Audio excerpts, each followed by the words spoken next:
ما بخش نوی را با نام آزمایش آغاز میکنیم. در این بخش خوراک‌ها و چیزهای وجود نداشته را آماده میکنیم و یا با خوراک‌های مشهور محصولات دیگری نو را همراه میکنیم و در آخر میبینیم خوراک نوی ما چه خیلی می آید. مثال شما یگان بار سمبوسه برنجدار خورده اید؟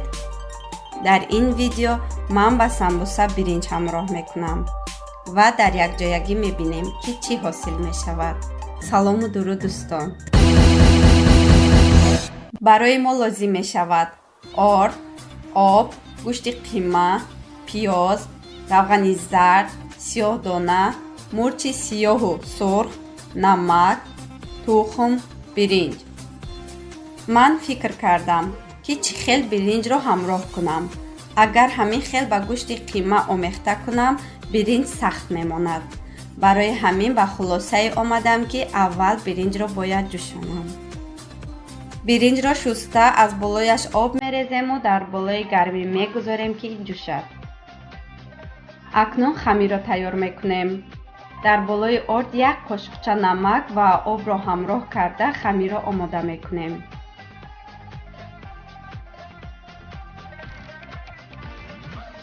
بالای خمیر را پوشانیده آن را میگذاریم که دم گیرد. آب برنج ما جوشید. برای فهمیدن آن که برنج پخته است با انگشت برنج را زیر کنید. اگر میده شود معلوم می شود که پخته است. برنج ما تیار شد. آن را از بالای گرمی میگیریم و از آب جدا میکنیم.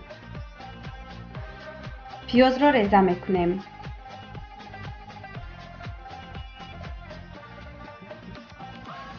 گوشت قیمه را با بالای آن همراه کرده از بالایش نمک و مرچ ها را میریزیم و همه آنها را آمیخته میکنیم. اکنون جای از همه مهم است. برنج جوشانیده امان را با بالای گوشت و پیاز میریزیم و آنها را آهسته با احتیاط آمیخته میکنیم که برنج میده نشود. خمیر را تنک میکنیم.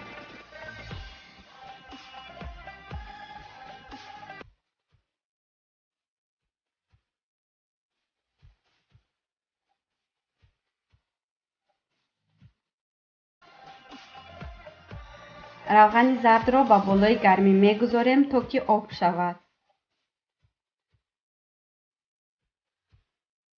روغن آب شده را با بالای خمیر تنک کرده امان میمالیم.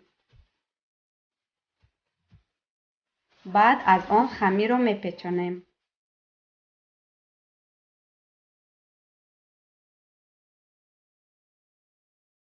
خمیر پیچانیده امان را انا همین خیل تاب داده میگذاریم 2-3 دقیقه ایستد. بعد 2-3 دقیقه خمیر را انا همین خیل میبریم.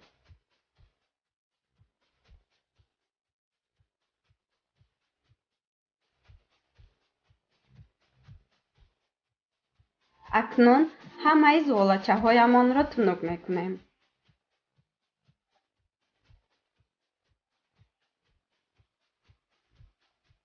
زغالچه های ما تیار شدند. گوشت قیمه، پیاز و برنج همراه کرده امان را کم کم و درون زغالچه ها میگذاریم و آنها را انا همین خیل میپیچانیم. سمبوسه های ما تیار شدند.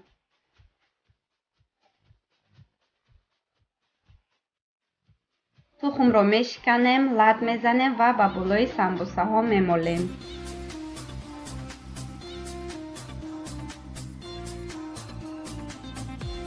و باز با بالای سمبوسه ها کم کم سیاه دانه میمانیم. همش تیار. اکنون سمبوسه ها را در تفتان در حرارت 250 درجه میگذاریم. سمبوسه های ما سرخ شدند. تا حاضر یگان که سمبوسه با برنج نپخته است. شاید پخته است لیکن من نمیدانم. شما میدانید؟ اگر دانید حتما در کامنتاریا نویسید. انا سمبوسه های با برنج بانوی پرهنر. یکم بار من مزهش را میبینم.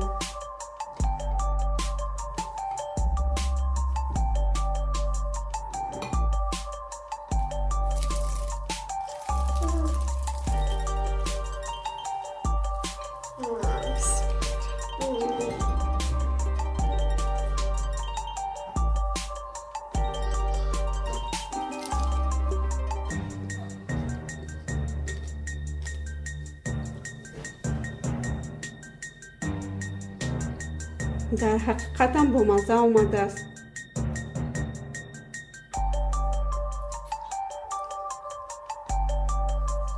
бо биринҷ беҳад бомазза мешудааст.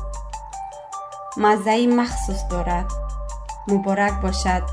ин озмоиши мо хуб гузашт. мо боз як намуд самбусаи дигари бомазза дорем, ки самбусаи биринҷдор ё самбусаи бонуи пурҳунар ном дорад. ман боварӣ дорам, ҳатман чунин самбуса ба шумо маъқул мешавад. тайёр кунед, пушаймон намешавед.